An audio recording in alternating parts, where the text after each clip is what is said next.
Alex North was, of course, a very revered composer. He had done a number of ballets and was becoming known for scoring stage productions, and had done a good amount of stage work during the mid and late 40s. And among them was Death of a Salesman for Elia Kazan. And he had actually originally met Elia Kazan back in 1937. But it wasn't until the stage production of Death of a Salesman where they really became close friends. And after having directed the New York stage production of Streetcar, Kazan felt so strongly that North should be brought in. He urged Warner Brothers to bring the composer to Hollywood, and of course ultimately succeeded in that. Warner Brothers went along with Kazan's idea, and that began the whole project. When he scored Spartacus, he spent a year on that project. That's absolutely unheard of today, but the amount of time that was afforded back then was considerably different from what is allowed today. And so on A Streetcar Named Desire, he was afforded the opportunity of going to New Orleans and really kind of allowing the whole musical culture of the location to infuse itself into him. And the score that resulted really became one of the absolute landmark scores of all time. It broke so much ground, bringing together two kind of stylistic personalities of both jazz and classical, but expressing them in a dramatic amalgam that was really unprecedented. You must be Stanley. I'm Blanche.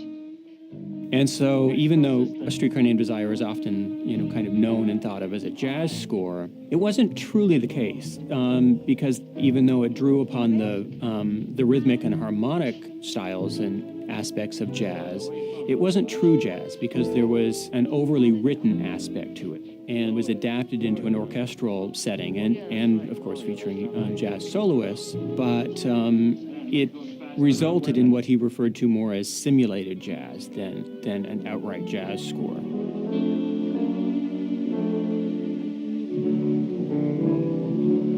Thank you. And in doing that, he really kind of created a whole new approach to film scoring.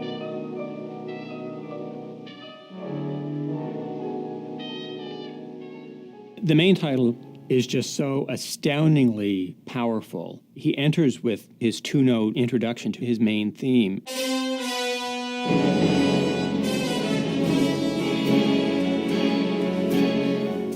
It introduced the jazz elements and the symphonic, and in a lot of ways was just the central piece. It was his main theme, so it was from where the rest of the score grew. With aspects of it put through innumerable permutations, but it all emanated from the main theme, where he would go so far as to say, if it's not in some way tied to the main theme, what's it doing there? And then for his implementation of his various themes, which were, in the case of A Streetcar Named Desire, not constructed, he always pointed out, they were not constructed as character themes, but they were mental statements.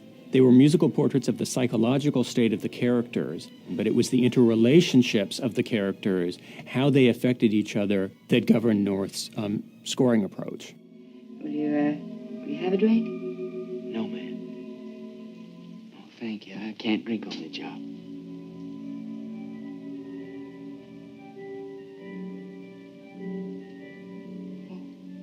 He adapted and wove in this French polka called Varsoviana that spoke to the Vivien Leigh character and her remembrances, recollections of her husband's suicide. And then the polka was treated in such a way that it alluded to her increasingly thin grasp on reality and her decaying mental state. Wait. Shot.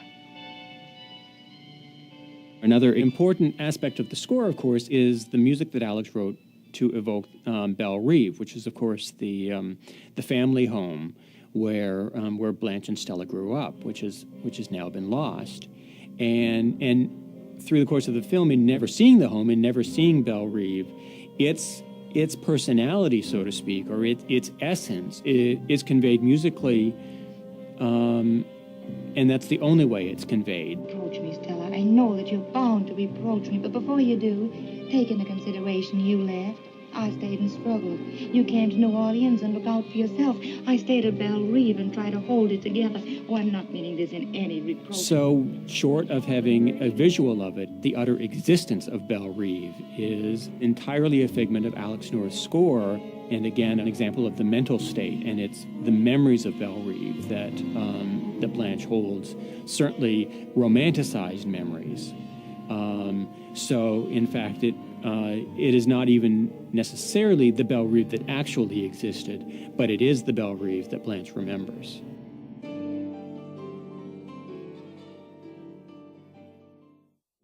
I got to know Alex over the last couple years of his life. I met him in 1989. He passed away in 1991, but we grew to be quite close friends.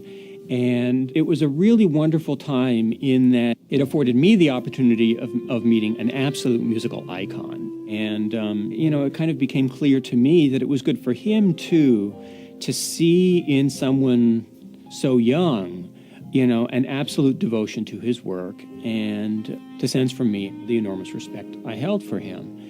And one day I raised, the topic that everyone was kind of scared, essentially, to bring up with Alex, and that was his score for 2001, A Space Odyssey. And it is one of the most infamous stories in all of film music, where his score was not, in fact, used in the final cut of the film.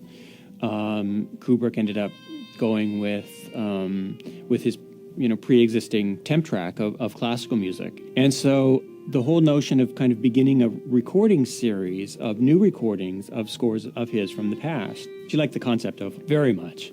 And it was in relation to 2001 where I initially suggested Jerry Goldsmith to be the conductor, to which, Alex responded, "Oh, absolutely." Jerry and Alex had been very good friends for many years. And so after we had recorded 2001, A Streetcar Named Desire just seemed the natural second act, so to speak. And so that was the project that ultimately I started putting together and working with Jerry to arrange a schedule where we could again go off to London and record Alex's score with the National Philharmonic Orchestra of London, and we recorded at Whitfield Street Recording Studios in 1995.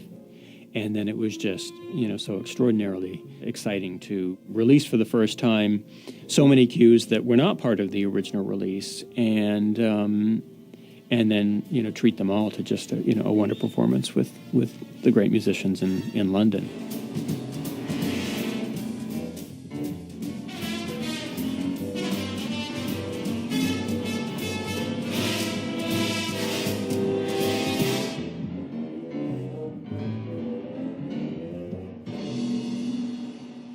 It's without a doubt one of the most influential scores there's ever been, and the effect that North's music has had even on other landmark and historic works, from West Side Story and The Man with the Golden Arm and Chinatown, other truly groundbreaking and landmark works.